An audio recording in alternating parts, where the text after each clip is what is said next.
Então, tabelas REST são estruturas de dados que generalizam vetores e nos permitem armazenar, recuperar e deletar informações, tá certo? De forma mais rápida possível. De que forma isso é feito? Quando o vetor por baixo é um de tem tamanho, que é o número primo, usa esse método de divisão, que é basicamente transformar a chave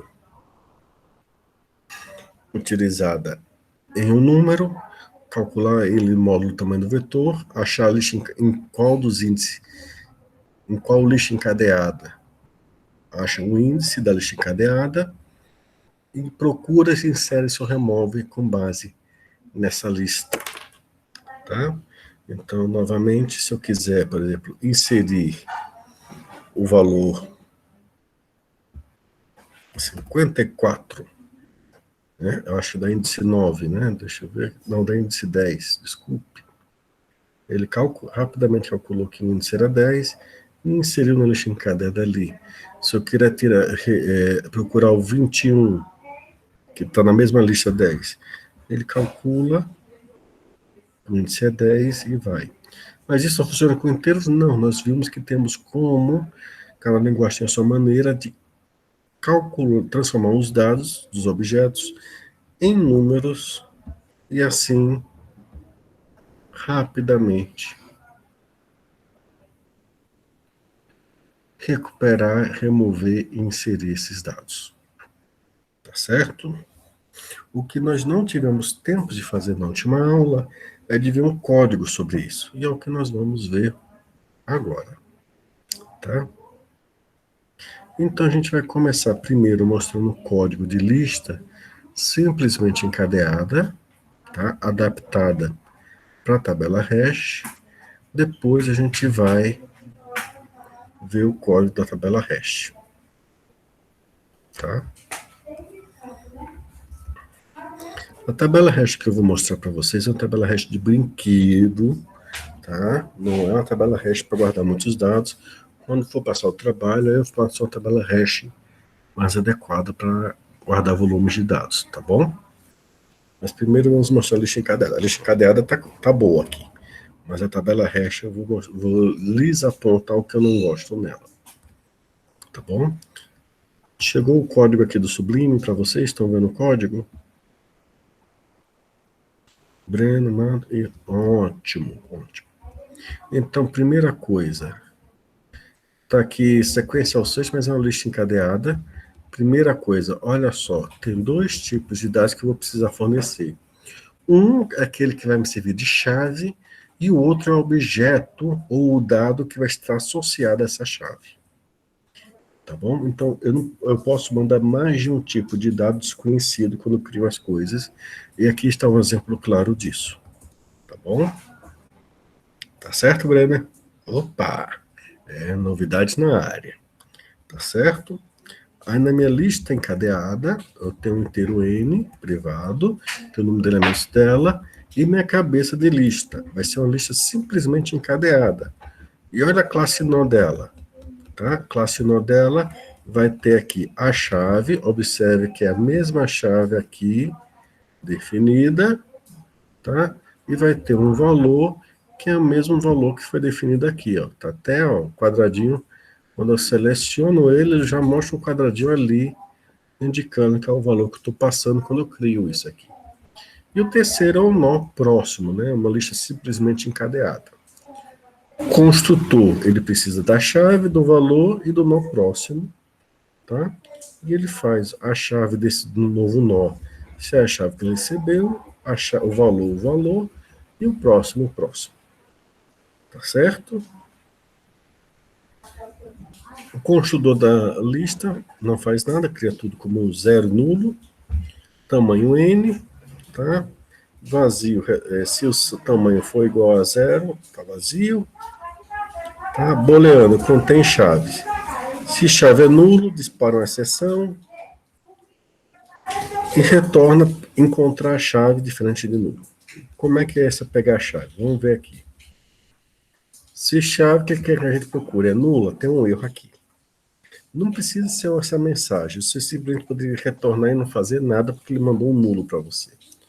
Mas aqui tem um for, que eu não sei se vocês viram antes, mas eu vou sublinhar porque vocês podem usar um for assim também. Como semestre passado as coisas foram interrompidas por corona, vamos no nosso trabalho cooperativo aqui e talvez sanar alguma coisa tenha ficado, já que da outra vez tá muito barulho aí, né? Tem algum espaço mais privativo para você ouvir a aula, Irla? Ouvir, assistir? Amanhã eu atualizo todos os vídeos. Eu estou devendo isso, a outra turma já prometi isso também para lá. Tá? Então, eu cumpro essa promessa até amanhã. Tá bom, Irla? Eu prometi para outra turma fazer isso também, então não é problema aqui. Tá? Espero que isso ajude depois.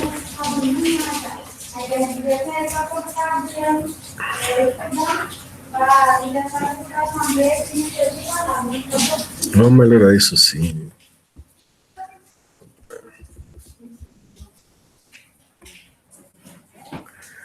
Então vamos nós aqui. Em primeiro lugar, inicialização. Tem um nó temporário X, tá? E ele é inicializado com a cabeça da lista. Tá vendo? Nó X igual a Φ. Essa exação não precisa ser com inteiro, pode ser com qualquer variável. Condição de continuidade. Enquanto esse X diferente de nulo, incremento. X recebe X ponto próximo. Não precisa ser mais. Eita, mas...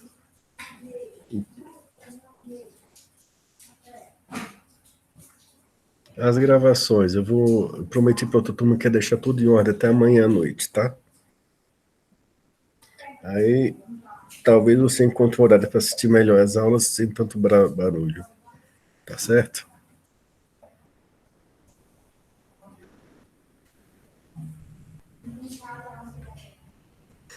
Tá bom? Mas vamos ver esse laço. Alguma dúvida com esse laço aqui?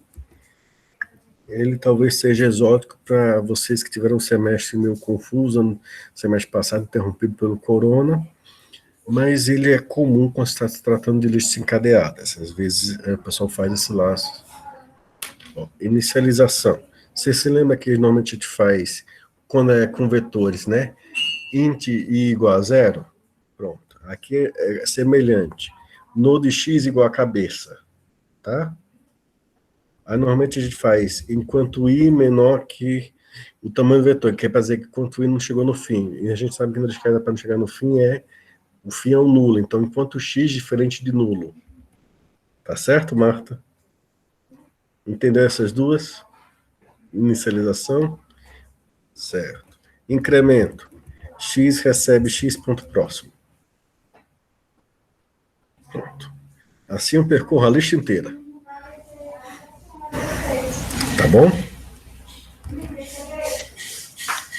Desse jeito eu percorro a lista inteira com esse laço. Mas é muito comum essa estrutura para percorrer lista. Tá? Esse for muito comum. Muita gente do mundo afora usa isso para percorrer lista. Isso serve para simplesmente, serve para duplamente encadeada também. Se a chave, tá, que você está procurando, a chave que ele recebeu aqui, ó, é igual à chave do X, opa, você achou quem procurava. Retorne o valor. Tá bom? Aí ele quando retorna o valor, aí já quebra o laço, retorna a função. Se ele terminou o laço e não encontrou, aí ele retorna um nulo, indicando que não achou nada. Tá bom? Dúvidas?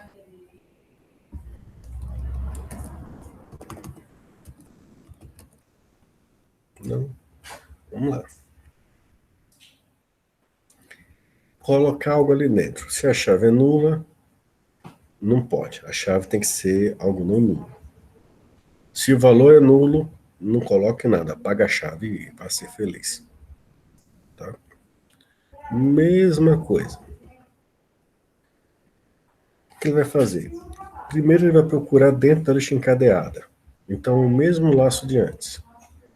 Para x igual ao primeiro nó, x diferente de nulo, e x igual a x ponto próximo. Se ele encontrar alguém com a mesma chave, então ele atualiza o valor. Por quê? Porque a chave na tabela hash é única, tá? Tem que ser mais única que o CPF da pessoa. Ok, quer que eu explique de novo lá, Suíla? Não. Ok. Então, se a chave é a mesma, significa que isso é uma atualização de dados. Então, eu atualizo o valor, tá certo? Porque o valor, a chave da tabela hash é mais única que CPF de pessoa, tá? Se ele passou pela lista inteira e não encontrou o dado, então o dado é realmente novo. Então, você faz o seguinte, a cabeça da lista é um novo nó, cuja chave desse novo nó é a chave que você recebeu, o valor é o valor que recebeu, e o próximo dela é a antiga cabeça.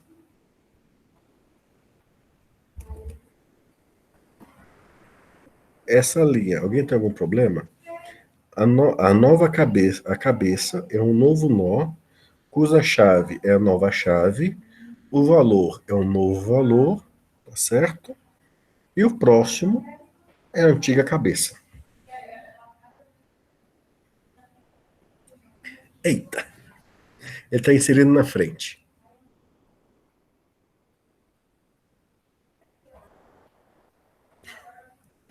Ah, dá muitas coisas. Muitas coisas são possíveis. Muita hora nessa calma. Porque você tem que entender. Primeiro ele vai resolver o construtor, né? Para depois atualizar o primeiro, não é isso? Isso significa o quê? Que o antigo primeiro vai servir de próximo para o novo nó. E só então ele vai mexendo na cabeça. Então você tem que entender a ordem que as coisas são executadas. Primeiro ele vai chamar o construtor, o que quer dizer que a antiga cabeça vai servir de próximo para o novo nó. Depois que esse novo nó ficar pronto, ele vai atualizar a cabeça. E aí entrou na frente da lista encadeada. Entendeu? Vamos lá, Brenda. Essa aqui é o seguinte. Cabeça é o novo nó. O que vai acontecer? Antes de ele fazer essa igualdade, ele vai criar um novo nó, cuja chave é a chave que recebeu, o valor é o valor, e o próximo é a cabeça antiga. Quando ele terminar de criar esse novo nó, ele vai usar ele para atualizar a cabeça. Então, a nova cabeça é o novo nó, cujo seguinte era a cabeça antiga. Então, exatamente. Então, com isso, ele insere na frente da lista encadeada. Tá bom?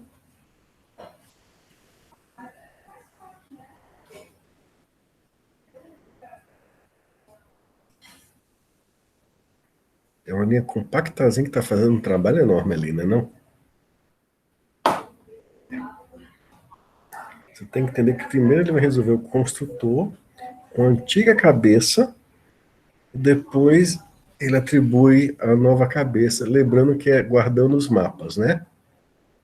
Então ele guarda o antigo referência no próximo do novo nó e a cabeça guarda a nova referência.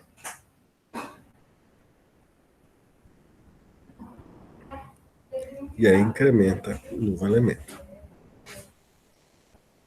Para apagar, ele manda apagar a chave, aí ele vai lá e manda deletar, tá certo? Olha que ele atribui para a cabeça a função delete na cabeça e chave. Como é que funciona esse delete? Esse delete retorna um nó, tá certo? E a gente vai ver com a função recursiva. Se x for nulo, ele retorna nulo, tá? Então, se você mandar procurar na lista que está vazia, retorna um nulo e encerrou o assunto. Se não, o que acontece? Se a chave é igual à chave atual, ou seja, se já era o primeiro elemento, ele decresce o número de elementos da lista e retorna o próximo elemento para servir de primeiro. Bom dia, Jean Carlos. Deixa eu atualizar sua presença aqui.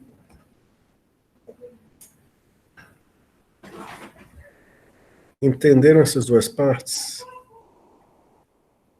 Porque se entrou aqui de cara, na função delete, e se entrou aqui, é porque estava com a chave igual à chave que ele quer, do dado que ele quer apagar.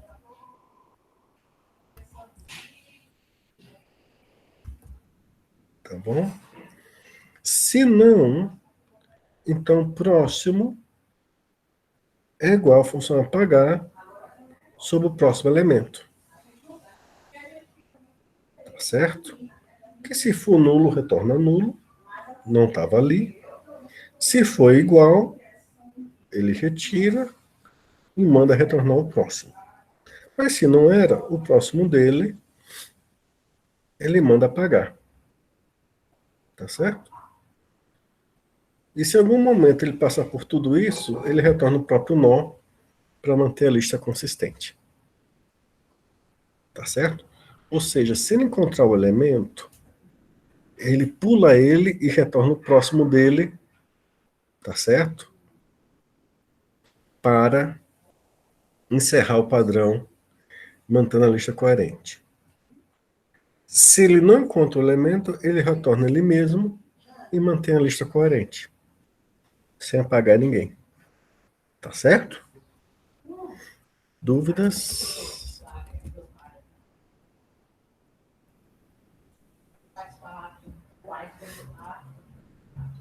Confusões? Vamos lá. Se ele encontrar o nulo, retorna o nulo. Se ele encontrar quem ele quer apagar, em vez de retornar ele manda retornar o próximo. Se não, o próximo dele é o resultado de apagar sobre o próximo. E ele vai retornar ele mesmo, o que vai manter a coerência da lista do anterior que mandou atualizar o próximo dele. Tá certo?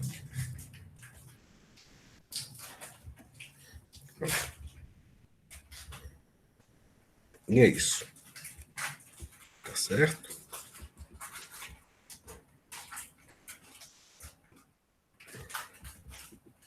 Vamos para a tabela hash. Tá bom? Antes de eu ir, mais alguma dúvida?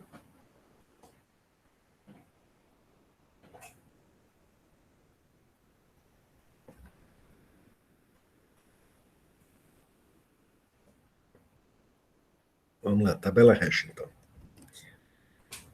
Primeira coisa, import java.len.math. Não estava no código original, eu botei. Ou eu faço isso, ou eu vou ter que ficar lidando com as situações de 32 e 64 bits, a depender de em que máquina antiga ele está rodando.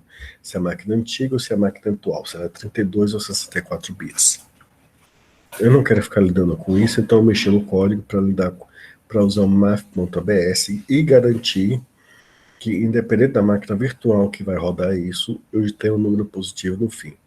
Lembrem-se, vocês podem estar usando qualquer versão de Java para compilar suas coisas. A máquina virtual que vai rodar no seu destino talvez não seja uma máquina recente, tá bom? Talvez seja uma máquina antiga e ela pode ter os defeitos dessas situações. Mas vamos lá. Classe de hashtable com encadeamento, chamado em inglês sepchaining ou separate chaining. Ela trabalha com key value, tá? O autor decidiu trabalhar com números base 2, só que em vez de método da multiplicação, ele usou método de divisão. Não recomendo. Não recomendo. Se você vai trabalhar com método de divisão, com módulo, use o número primo. E ele vai fazer outra coisa que eu não recomendo mais embaixo. Por isso que o código de trabalho de vocês vai demorar um pouquinho para sair, porque eu vou ter que mexer nisso aqui um bocadinho. Tá? Então vamos lá. N é o número de elementos na tabela que você vai estar guardando na tabela hash. M é o número de listas encadeadas presentes. Esse aqui é o vetor de listas encadeadas. Tá? Essa é a capacidade inicial, 4. Boa para um brinquedinho de tabela hash, tá? Não vou mentir, não goste Não, o indicado, se você for usar o método de divisão, que é aquele do módulo, é um número primo. Lembra que você tem que escolher, você tem que ter uma estimativa de quantos elementos você quer guardar. Recomendações, tabela hash. Vocês têm que ter uma ideia de quantos elementos você quer guardar. Vocês podem pensar nela para guardar até dezenas de milhares de elementos. Tá certo? Ah, o math é o caso do math.abs. Eu vou mostrar ele lá embaixo. Eu prefiro usar ele ao que estava antes aí, que era o i bit a bit. Tá? Por que eu não uso o i bit a bit? Porque eu tenho que fazer a diferença entre 32 e 64 bits, e aí eu tenho que saber a arquitetura da máquina destino, e aí fica muito incômodo saber disso. Até fujo um pouco até da filosofia do Java, que é não saber a arquitetura da máquina. Então eu prefiro saber isso. Não, essa parte do MathCBS eu ainda vou chegar lá. Ainda vou chegar lá. Isso aqui eu não recomendo porque o ideal é o número primo. O número primo de base, longe de números base 2, lembra? Número primo longe de números base 2. E ele usou 4. Se ele vai usar 4, ele tem que usar o método da multiplicação, que é aquele que você tem que ter um número, que é raiz de 5 menos 1, tudo isso dividido por 2. Né? O cara não fez isso. Sabe? Ficou feio. Sabe? Ficou feio.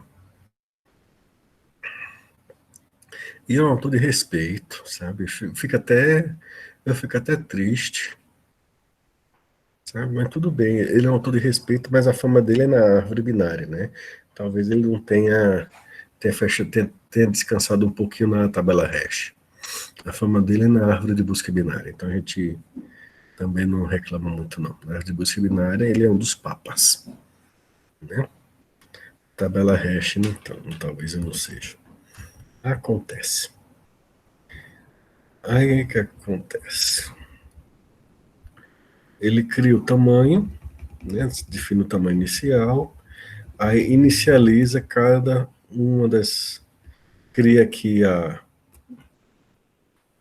o novo rede de listas encadeadas, com os tipos que a pessoa passou, certo? E cada uma delas é uma nova lista encadeada.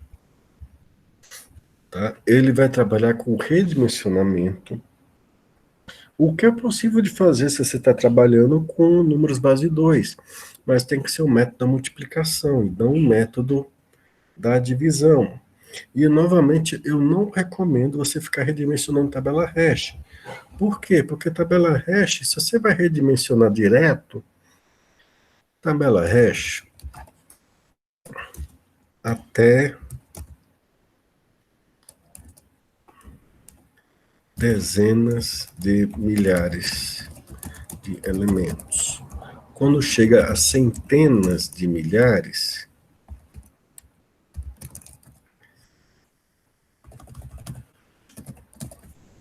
você entra na zona cinza. O que eu estou chamando de zona cinza? Isso não é um termo técnico, é um termo que a pessoa está inventando aqui. Tá? É a zona em que a árvore de busca binária e a tabela hash vão estar meio que pau a pau. Ou as duas vão estar pisando fundo. Ora a tabela hash ganha, ora a árvore de busca binária vai ganhar. Quando chegar em milhões, perto dos milhões, 500 mil, 1 milhão de elementos, aí as árvores de busca binária vão ganhar. Tá certo? Então, para que você ficar redimensionando? Se você vai querer ficar dobrando o tamanho, cria logo uma tabela hash de tamanho suficiente para sua aplicação e vai ser feliz. Eu não acho adequado você ficar redimensionando ela a toda hora. É um ônus. Se você não quer redimensionando direto ela toda hora, pega logo a árvore de busca binária e corre para o abraço. Você não vai perder nada, só quer ganhar. Sabe? Então, eu tenho várias discordâncias dessa abordagem. Ela é possível, eu só não gosto dela. Sabe? Aí tá aqui, para calcular o hash. Aqui é o código que eu uso, o math.abs, para não saber que arquitetura de máquina está por baixo. Ele usava uma outra instrução aqui que eu apaguei. Aí ele está usando aqui o método da divisão, ou seja, módulo n, o que eu não recomendo. Mas olha aqui o hashcode que vem da classe mãe de todas object. Então, k.hashcode. Tá certo?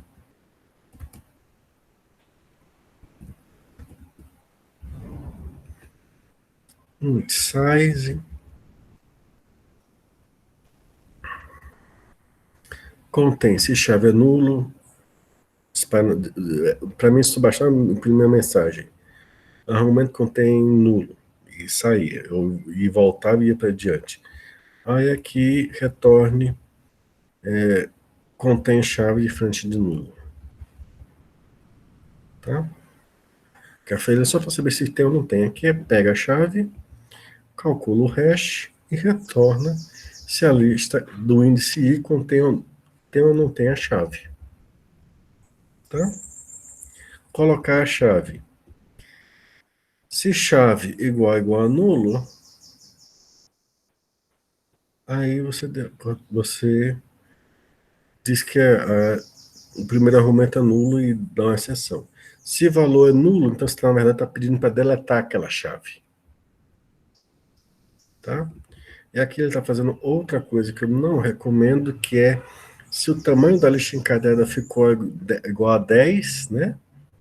10 vezes, se o número de elementos é 10 vezes o número de listas encadeadas, ou seja, em média você tem 10 elementos por lista, redimensiona para o dobro de listas. Eu não gosto disso, mas já verbalizei isso, vou seguir adiante, eu não sou o pai dessa criança, sabe? Não, não gostei do nome batizado dele, mas vamos nós. Cria a chave, vê qual a chave, tá certo? E coloca a chave ali dentro. Se a chave não estiver contida, coloca a chave ali dentro. E aqui tem a função delete, tá? E se estiver deletando, a capacidade inicial fica muito abaixo de 2 elementos por lista em média e redimensiona para metade. Desde que M seja maior que a capacidade inicial. E a main, como é que vai funcionar a main? Eu vou ler a string, tá? A string que eu vou ler, cada elemento, cada string vai servir de chave para o inteiro. E eu vou guardar os inteiros usando essa chave, depois eu vou imprimir tudo. Confusões, dúvidas, quanta gente estão perdidos na floresta, quanta gente estão gritando, mestre do Magos, onde está você?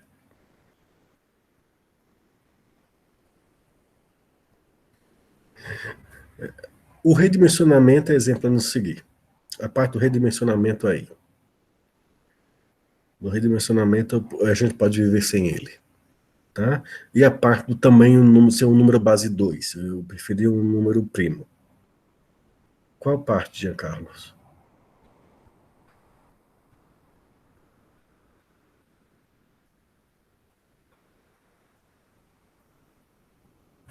A última. A main eu vou usar. Vou ler um string, vou até aqui abrir qual é a string que eu vou ler. Vai ser cada letra dessa. Ela vai ser a chave para o inteiro.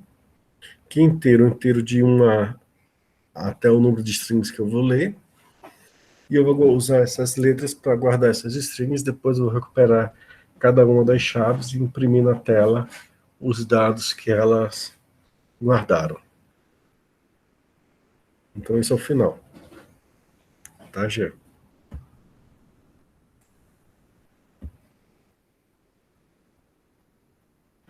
Ok. Vamos então para o terminal, né?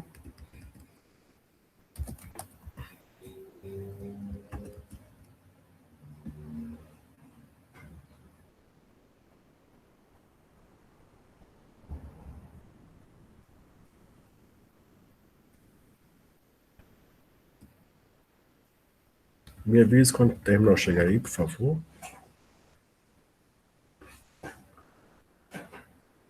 Muito obrigado.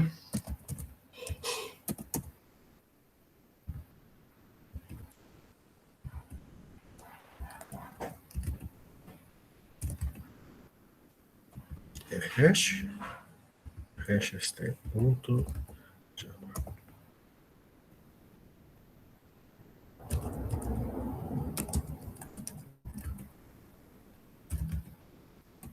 Eu mando aqui o tiny st. Então, ele associou a cada uma dessas letras esse número, imprimiu, tá? Essa foi a sequência que ele imprimiu. Algumas observações importantes. Cache table não guarda as coisas em ordem. Eu acho que eu não falei isso para nenhuma das turmas. Cache table é aquele guarda bagunçado em que somente você sabe o local de tudo. Sabe? E que se sua mãe entrar e botar arte nas coisas, ninguém acha nada. Então, ela é rápida porque você sabe onde está o local de tudo rapidamente. Mas você não consegue imprimir as coisas em ordem. Tá certo? Então, por isso que ele imprimiu primeiro o 11, depois o 10, o 7, o 5.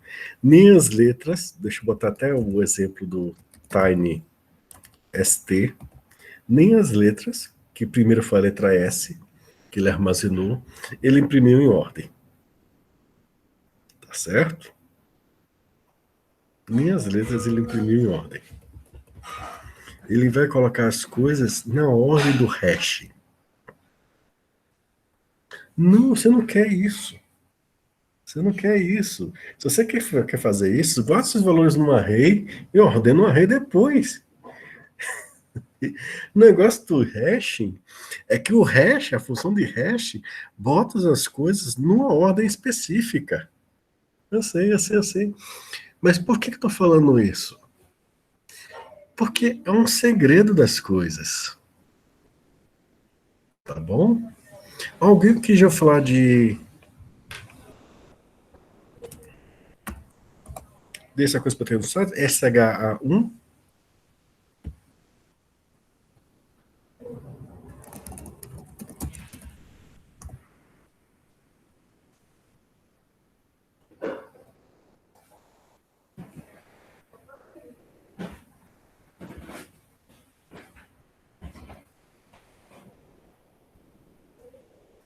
Não, não é um comando. É um padrão.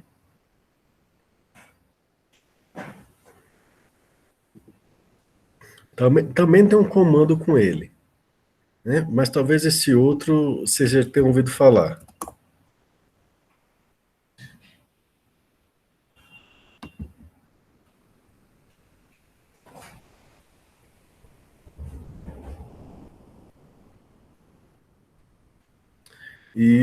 Isso são formas de hash.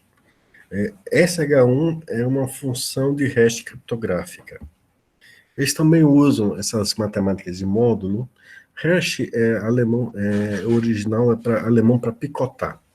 Eles usam essa matemática de módulo para pegar os bits e criar um valor numérico imenso, que é usado para detectar erros em softwares. Por exemplo, você baixa um software muito grande ou muito pequeno, né, vocês podem ver que às vezes quando você baixa um software grande, eles têm lá um MD5 SAM.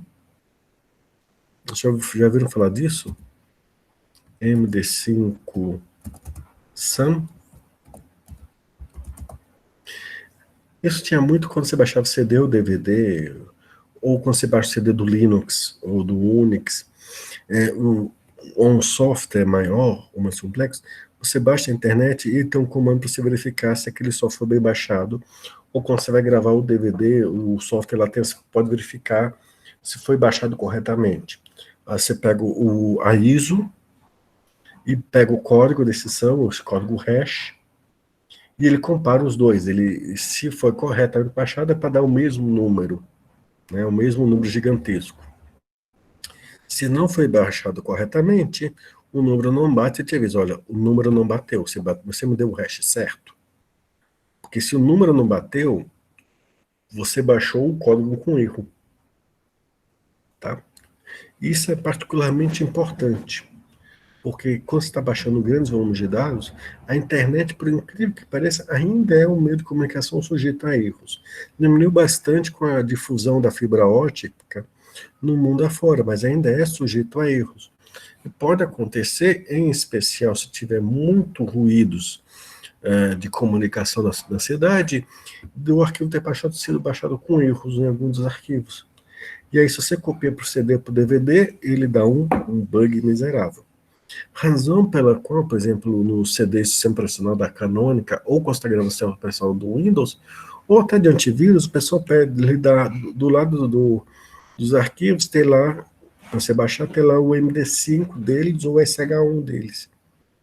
Aí você pode verificar com o gravador de CD, com o programa de gravação, se o download foi correto, porque uma vez que você vai inserir um sistema de instalação, por exemplo, do Linux ou do Windows, se ele não foi baixado corretamente, no pendrive, que hoje não é mais nem DVD, no pendrive, né?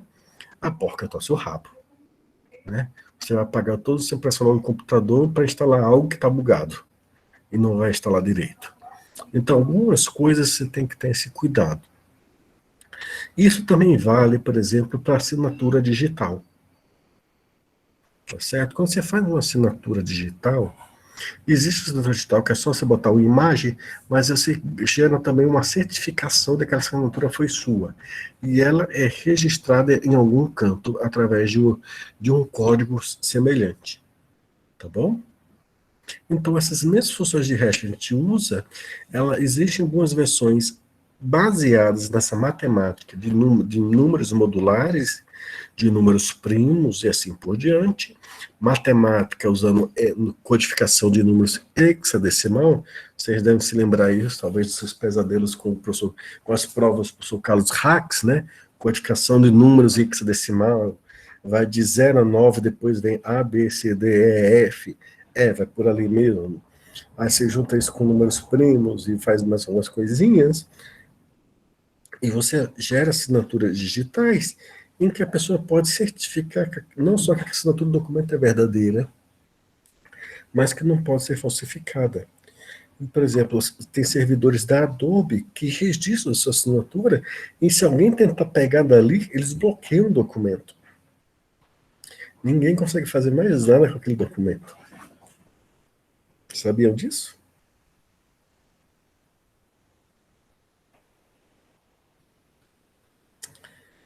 Ups.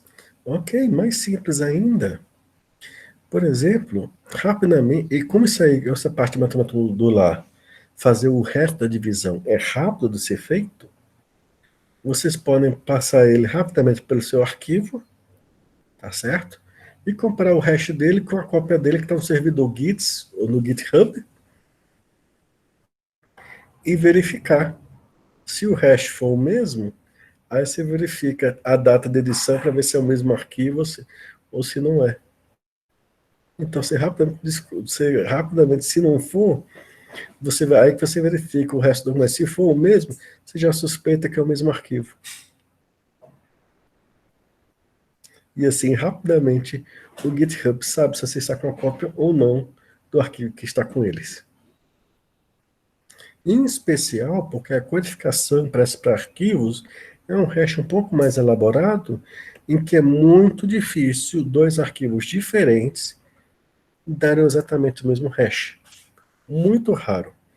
A Intel conseguiu duplicar essa situação, dois arquivos diferentes, gerando o mesmo hash, acho que foi a Intel ou foi a Google, não posso estar enganado o nome da empresa, perdoe se o professor se ele estiver enganado, mas foi dificílimo para ser feito.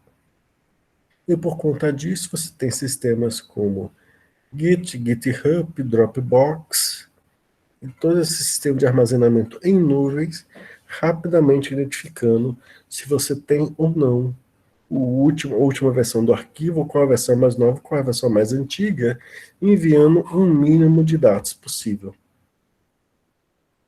Tá certo? Tô falando muito?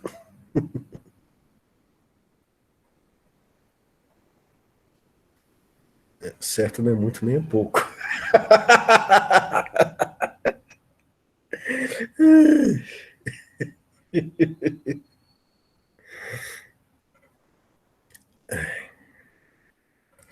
Tem uma área, não é minha praia isso. Essa área não é minha praia. Só estou lhes dizendo que tem toda a parte de criptografia e assinatura digital, sem entrar numa coisinha tão simples como números primos e resto da divisão. Mas vamos mudar para assuntos mais simples, tá? Vamos fazer assim, então? Vamos para coisas mais simples?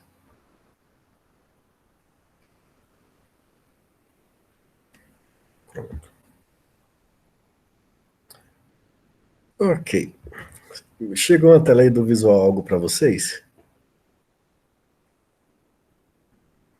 Chegou. Que bom. Porque é o seguinte: o pessoal achou que essa história com lixa encadeada estava muito enrolada, sabe? E criou uma tabela hash mais simples, que não envolvesse listas encadeadas, mas o vetor com o dado em si, tá certo? Mas ainda fica com o problema da colisão, que é o quê? Dois dados indo para o mesmo índice. Não tem essa situação? Temos, né? Então, o que vocês estão vendo aí no visual algo é uma tabela hash, tá? Que a gente chama de endereçamento aberto. Por quê? Porque o outro é endereçamento fechado ou endereçamento direto. Ou seja, a tabela hash me dava o endereço da lista encadeada onde estava o cara, a pessoa, o dado, e eu ia direto lá e ia encontrar. Aqui não. Aqui eu estou, por exemplo, com a prova de Marta, de Vinícius, de Ila, que é quem estão me aparecendo aqui na minha tela, tá certo? E aí eu vou lá entregar para casa de cada um deles entregar a prova. Aí chego lá na casa de Irla, ela não está lá, mas tem alguém que diz, ó, ela não está, ela está na casa dos pais. Está aqui o endereço. Aí eu vou lá nesse novo endereço.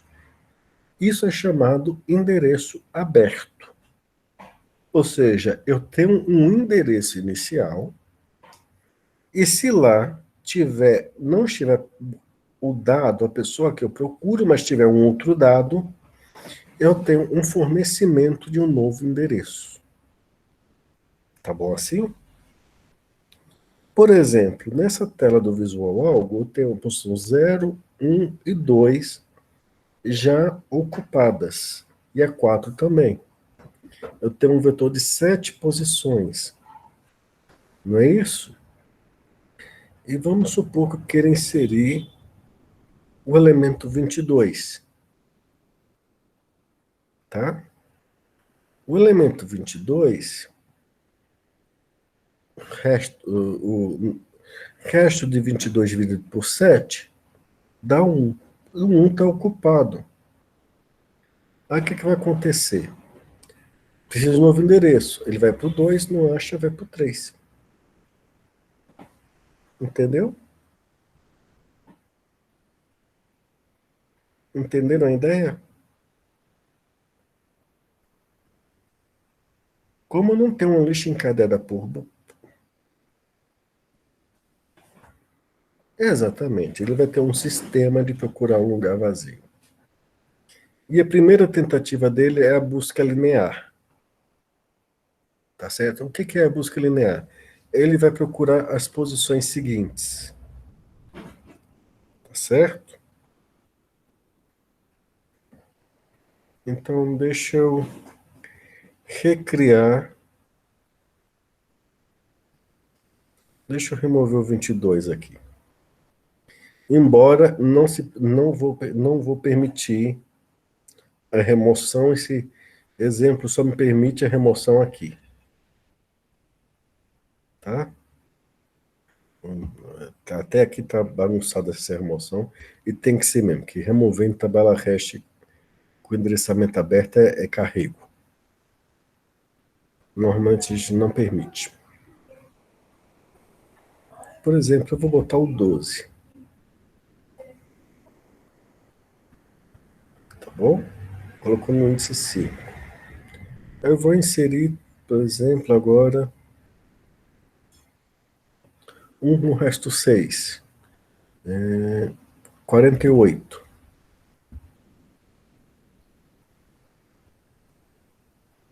Ele vai inserindo. Tá? Um com o resto 0. Vou inserir o 35, que é um múltiplo de 7. Tá? Vou inserir um com o resto 5 de novo. 17, né? 17 não, 19. Ó, 12 tá, o 5 está ocupado, 6 está ocupado, o 0 está ocupado, foi para o 1. Daí funciona. Você se lembra daquela fila com vetores? E quando chegava no final do vetor, ele dava a volta para o começo? Hum, se todos estiverem ocupados, vai dar um overflow. Tá certo?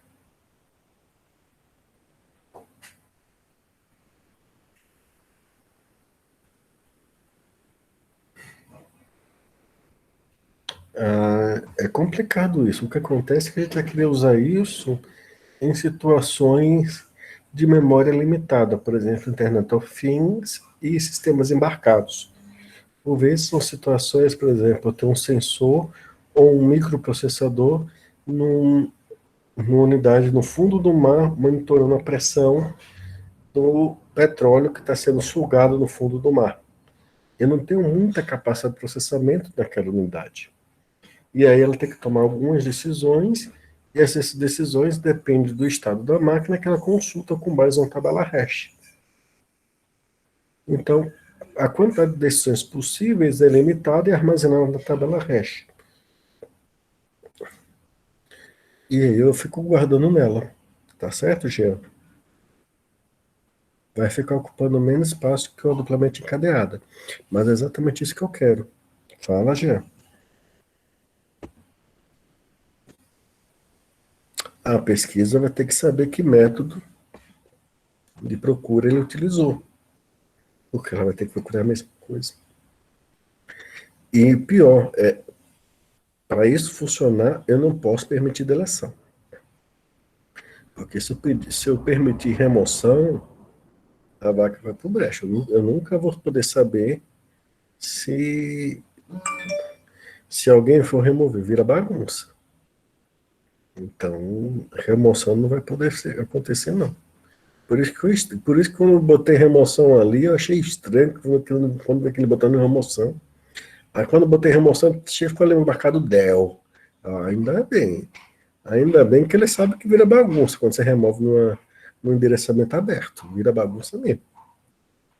Não é coisa bonita não, quando você remove num endereçamento aberto.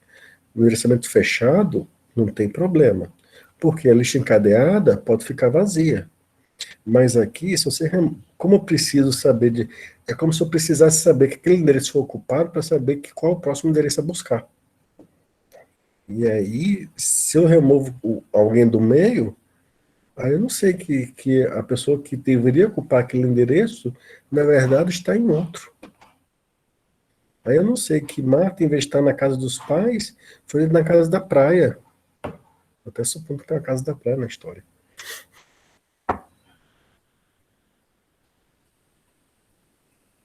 Queria, né?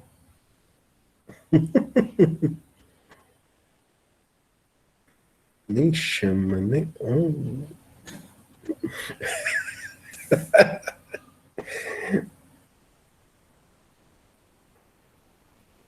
Quando tiver, ela chama, tá aí ela. Quando tiver, ela chama. Deixa ela ganhar um emprego, ganhar 10 mil, 10, 15 mil por mês, solteirinha, sabe? Gastando pouco com boy ou com a girl, não sei. Aí ela economiza para casa própria e para casa. Aí ela compra a casa da praia lá, aí vai lá, chama você lá, tá bom? É uma boa, ser bom consigo mesmo é bom. Vamos ver os códigos disso aqui. Certo, gente?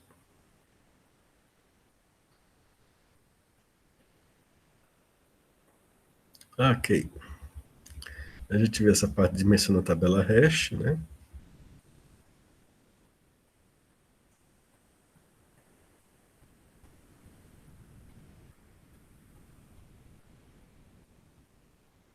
Vantagens disso aqui. Não há ponteiros, desvantagens. Quando ficar cheio, você não vai poder inserir mais nada. E outra desvantagem é, por favor, não remova. A coisa fica bagunçada. Vamos ter que ter um sistema para examinar a tabela. E esse sistema é chamado de sondagem, ou em inglês probing. Tá certo? Chegou os slides para vocês aí, né?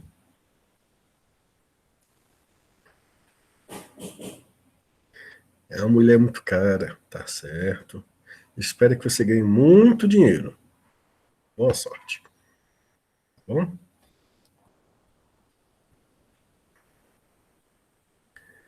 Então a gente vai produzir um novo índice toda vez que tivermos uma colisão. Esse novo índice depende da chave e do último índice gerado na tentativa de encontrar o endereço para essa chave, o endereço dessa chave, tá? Observe-se que toda vez que eu entro na função, o contador de tentativas vai a zero. Então, o contador de tentativas, ele vai a zero toda vez que eu entrar na função. Ele não é um contador de tentativa global. Entrei na função, ele zera. Porque eu já vi gente que confunde isso e não zera, acha que é geral. Não. Não, você, Irla, todo mundo, estude bastante, ganhe bastante dinheiro, seja bastante feliz, tá? Cuidem-se bem, cuidem bem da sua família, tá certo? Dá tudo certo, torço por vocês,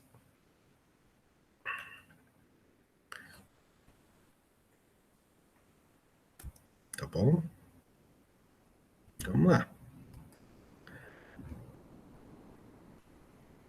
Então, o que é que vai acontecer? É esse aqui. Vamos entender. Esse I aqui não é o I de lá. É aqui. Por infelicidade, o código, observa o código que eu uso o I para uma coisa, enquanto que lá aqui eu uso o I e J, o que eu uso o J aqui é o que ele usa de I para lá. Aqui, o I aqui é só um contador de colisões. Toda vez que eu entrar na função, ele é zerado. Sempre. Esse repetir aqui é, na verdade, um do while. Só tem uma diferença. No do while, é faça enquanto a condição é verdadeira. O repetir, se vocês forem ler, na linha 2 é repetir, aí na linha 10, até que, quando essa condição acontecer, ele quebra o laço. A única diferença é essa. Tá? No do while, como é que seria? Enquanto I menor que M. E quem é M? É o tamanho do vetor. Tá certo? Vinícius, você que também vai ficar rico, está acompanhando bem. Jean, você que é outro futuro milionário empreendedor, também está acompanhando bem. Uhum. Então vamos lá. Então J vai ser uma função de hash que vai depender da chave do I. Uma coisa importante, quando o I for valer zero, é a mesma função de hash do, do outro com as linhas encadeadas. É a mesma. Tá? Quando o I for subindo de valor, é que ele vai interferir nas coisas. Mas quando o I vale zero, é a mesma de antes. E qual é a mesma de antes? É módulo? É uma multiplicação? Depende. Se o tamanho do seu vetor for o número primo, é da divisão, módulo. Se era o número base 2, você deve estar usando a multiplicação. Então, você vai lá e usa da multiplicação. É a que você estava usando antes. Tá? À medida que o I vai incrementando, a depender da estratégia de sondagem, ele vai interferindo na situação. Quando você quer inserir, se você achar um espaço vazio, coloca o dado ali e retorna o índice. Senão, você incrementa o I. Se você não chegou a testar todos os índices, aí, quando você repetir e der nova iteração, o I vai interferir na função de índice, gerando um novo endereço. Tá certo? Eu ainda não expliquei como é essa função, mas deu para entender a ideia? Ou o código, como vai ser? Sim. Pronto. Se encheu tudo e precisa inserir mais alguém, vai dar um estouro. Não tem mais para onde inserir as coisas. Busca. A ideia é a mesma. Olha, o I, que é o contador de colisões, é zerado. Entrei na função, zera o I. Sempre. Tá? Novamente, o J recebe a função de hash. Se quem está no índice J é a chave que eu procuro, eu retorno em J. Se não, incremente o I. Quando é que sai do laço? Quando encontrou um espaço vazio, porque aí, se estava vazio, era para o dado estar ocupando aquele espaço. Então, o dado não está na tabela hash. Ou o I igual a M. Aí eu já testei todas as posições e o dado não estava lá. Se isso não aconteceu, o I foi incrementado, vai achar um novo endereço e vai procurar lá. Tá? Se ele encontrar, retorna um J. Se ele não encontrar, ele vai quebrar o laço e retornar um nulo. Ok, voltando. Na busca ou na inserção? E mais? Busca ou inserção? No anterior. Ok. O I começa com zero. Se o I vale zero, a função é a mesma função de hash anterior. Tá certo? Calcula o índice J do array. Se está vazio, ou seja, se o vetor no índice J é nulo, coloque o dado lá e retorne o J. Se não, incremente o I. Se você incrementou o I, então ele continua no laço. Aí você tem que testar. Se você já incrementou o I igual ao tamanho do vetor, você quebra o laço. Se não, você vai continuar no laço. E aí o I vai começar a interferir na construção dos novos endereços. E você vai testando o J. Se encontrou uma posição vazia, coloca o dado e retorna o que interrompe a função, encerrando ela. Se não, incrementa o I e gera uma nova chave, até que você testou todas as chaves, todos os endereços possíveis, não dá para inserir ninguém, e você diz, estoura a tabela hash porque não tem mais espaço. Melhorou? De outra forma, explico de novo. Esse sim é eu explico de novo ou melhorou? Obrigado. Também não. Ok. Vamos lá. Busca. A ideia é a mesma. Contador de tentativas, zero. Gera a chave inicial. Se o dado está lá, retorne. Se não, incremente o I. Se o espaço estava vazio, quebra o laço e retorna nulo. Se não estava vazio, ele vai tentar gerar um novo endereço. Se o dado está lá, retorna. Se não, incrementa. Se estava vazio, quebra o laço e retorna. Vai fazendo isso até que ou ele encontrou o dado, ou encontrou um espaço vazio, ou testou todos os valores possíveis de I. Tá bom? Não, a ideia é que não. A gente não vai querer redimensionar a tabela. Você pode, mas significa realocar todo mundo, achar espaço para todo mundo. Em geral, isso é possível, Irla. Não vou mentir para você. Isso é amplamente possível. E talvez até recomendado, tá? Mas quando você já está. Não, não é nem isso. Quando você já.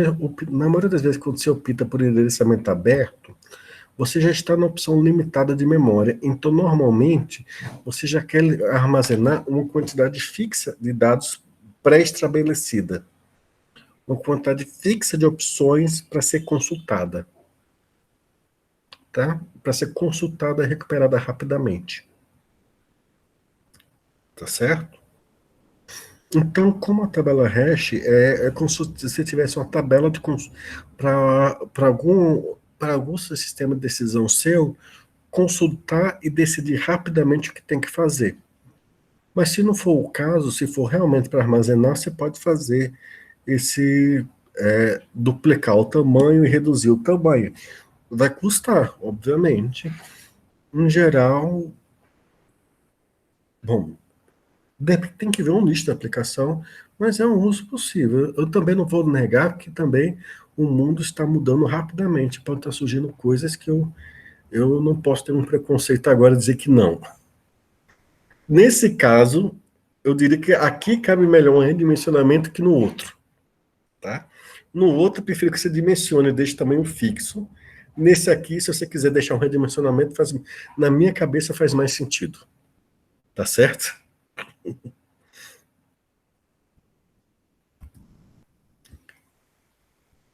E agora, aqui estou só apontando os pontos delicados.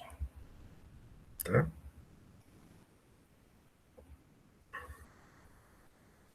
E agora vamos para a função. Né? Em inglês, como comentei para outra turma, isso aqui é muito legal de ser dito, porque fica HK1 is H prime K plus I mod N. Em português é uma piada. HKI é a galinha de K mais I. Né? E quem é a galinha de K? Era H de antes, a função de antes. Então, a função de antes é a galinha, tá certo? Então, a galinha fazendo cocó é a função de antes, tá certo? Cococoricó!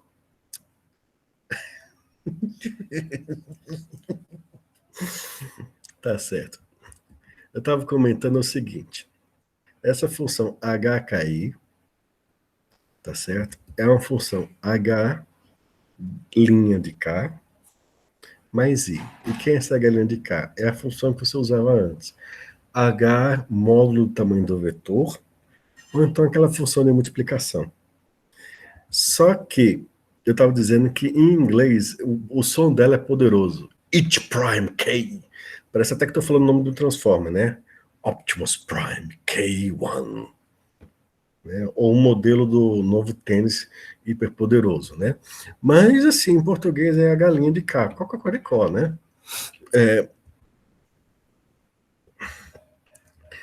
Mas, assim, o pessoal do inglês não sabia que tinha essa piada quando iam traduzir seus livros para português.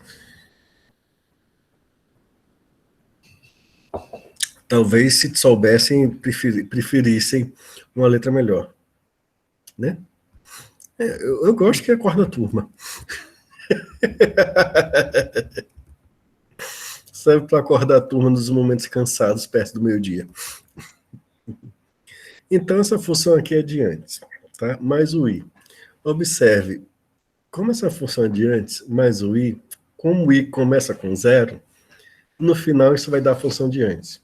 Porque o resto da divisão pelo tamanho do vetor, modo do tamanho do vetor, continua sendo o mesmo valor de antes. Tá certo? Aí na sondagem linear, à medida que eu vou somando o i, ele só vai deslocando uma posição à frente. E quando chegar no tamanho do vetor, ele volta para o índice zero e vai somando uma posição à frente a partir dali. Tá certo? É bom que decora, né? Pelo menos se vocês vão ler precisado, ninguém sente raiva desse assunto depois. Tá certo? Mas, ó, dá para entender aqui? Quando i vale zero, é a mesma função de antes. Porque você vai ter o resto da divisão, o módulo do tamanho do vetor, né? A cara de quem? Depois vocês me dizem, tá? Fica a mesma função de antes. E à medida que vai somando i, ele vai deslocando uma posição e o módulo faz com que quando chega no final, volte para o começo e continue deslocando até lá. Tá certo? Vai ser esse ano no próximo semestre. Tá certo? Eu não sei, que o próximo semestre tem estrutura 2 e paradigmas. Aí, às vezes, eu não pego estrutura de dados 1 no próximo semestre. Mas vamos ver.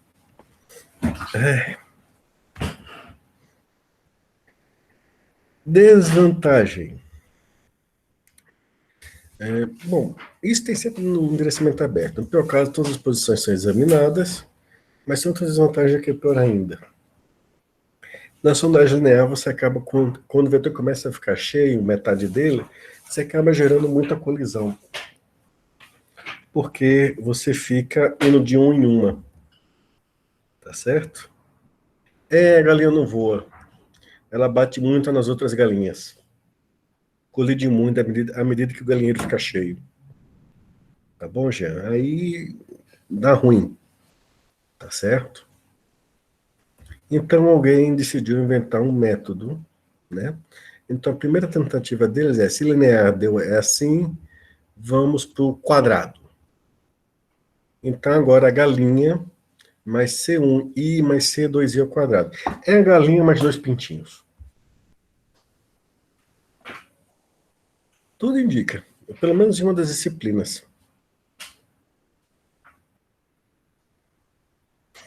Você acha que eu ia perder, Jean? Você acha que eu ia perder? Ah. Então o que acontece? A galinha mais uma constante inteira vezes i mais outra constante inteira vezes i ao quadrado. Novamente, se o i vale zero, i ou i ao quadrado, se valendo zero, vai dar zero, e isso aqui fica a galinha original. Mas à medida que vai tentando inserir ou procurando e não vai encontrando, aí os pintinhos vão se somando aqui, tá certo? Então, isso vai gerando saltos maiores, tá bom? Então, eu vou mostrar isso aqui no visual algo. Deixa eu já deixar ele no método quadrado, enquanto eu dou um pulo aqui.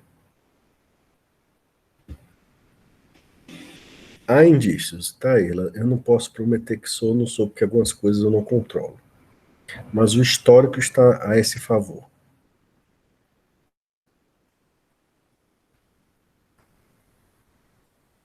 Pronto. Aqui chegou aí o visual algo. Eu não posso. O que não está no meu controle, eu não vou prometer. Chegou. Então, eu vou botar aqui o 10, porque o 10 ele é módulo 7 da 3. Então, vai colidir com o 3 que está lá. Aí, o que acontece? Colidiu, foi para o 4, foi para o 0, depois foi para o 5. Você viu que o salto dele não foi mais 1 a 1, foi um salto diferente. Tá? Depende do valor das constantes que estão ali definidas. Tá bom? Só que alguém descobriu que tem um problema com essas constantes, tá? Deixa ele chegar de novo aí os slides. Que foi, Marta? Que af é esse? Chegou. Esses saltos são bons. O problema são essas constantes que você precisa de alguém formado em estatística que tem estudado bastante isso daí, o que normalmente só acontece depois de um mestrado ou um doutorado. Então, dá problema você conseguir alguém que implemente isso, já que ele precisa de um estatístico com formação a mais do lado. Então, alguém decidiu achar uma outra solução que, para você fazer as contas na mão, fica confuso, que é um pouquinho de conta a mais, mas se você implementar, você percebe que é simples implementar. E não só é simples, como é mais eficaz que as outras, que é o hash duplo. Vamos lembrar que a palavra hash tem a ver com esses Hs aqui. Tá? Então, as soluções C1 calculosas, né? E aqui o hash duplo. É o quê? Eu tenho H1, não é mais galinha, tá?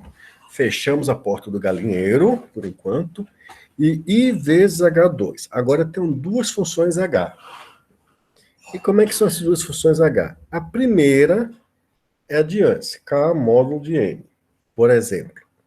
E a segunda? A segunda, não importa se é par, se é número primo, não, se é base 2, não importa. Ela tem sempre essa forma.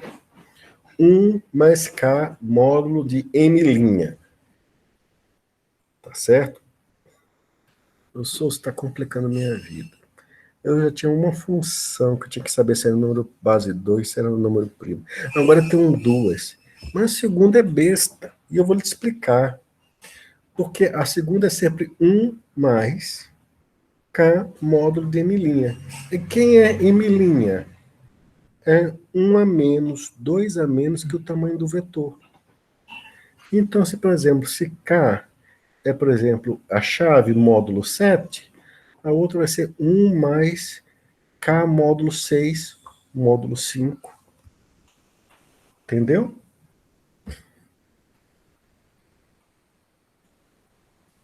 H1.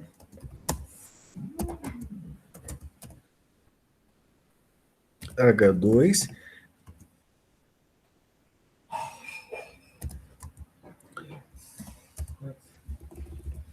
1 mais K módulo, por exemplo, 6. Opa. 1. Esqueci o mais.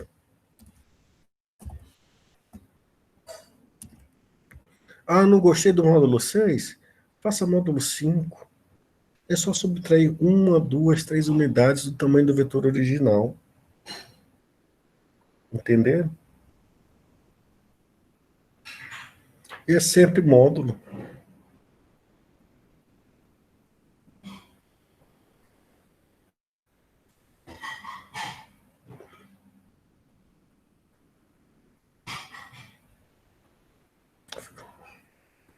Vamos ver na animação o que é que isso vai fazer, o resultado disso?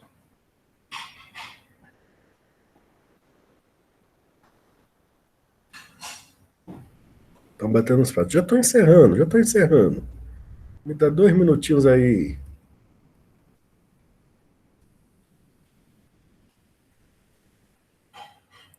Novamente, vou botar o 10 para colidir aqui com...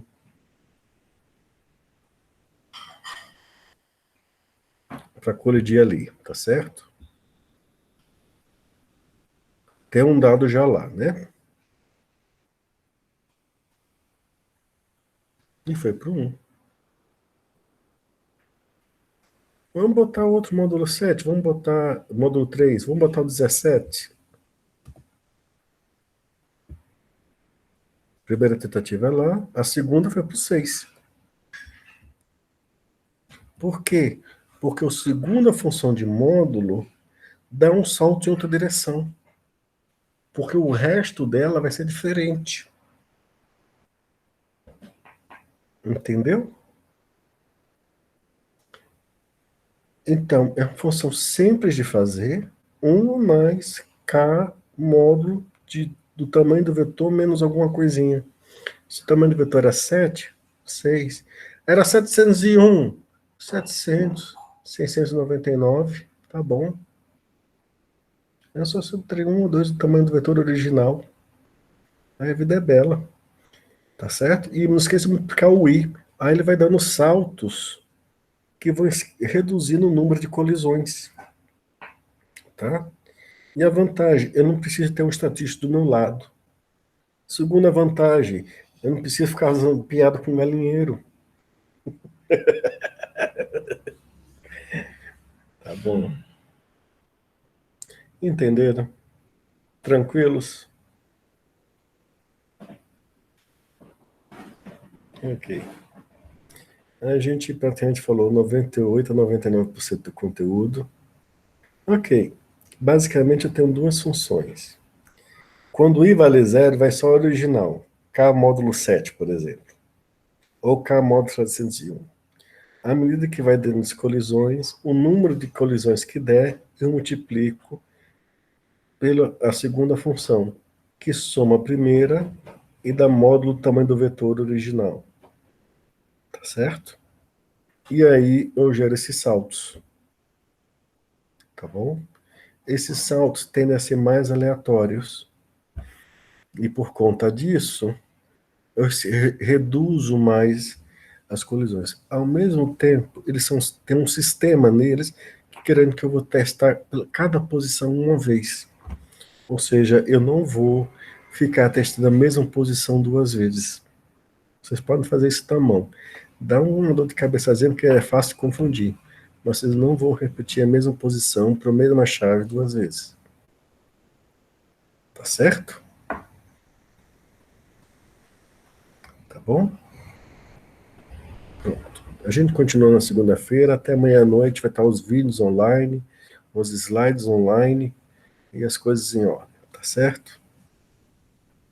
Ok? Agora vamos matar suas fomes, antes que ir, vá logo antes que sua mãe estrague os pratos e as panelas lá. Bom almoço, pessoal. Tudo de bom.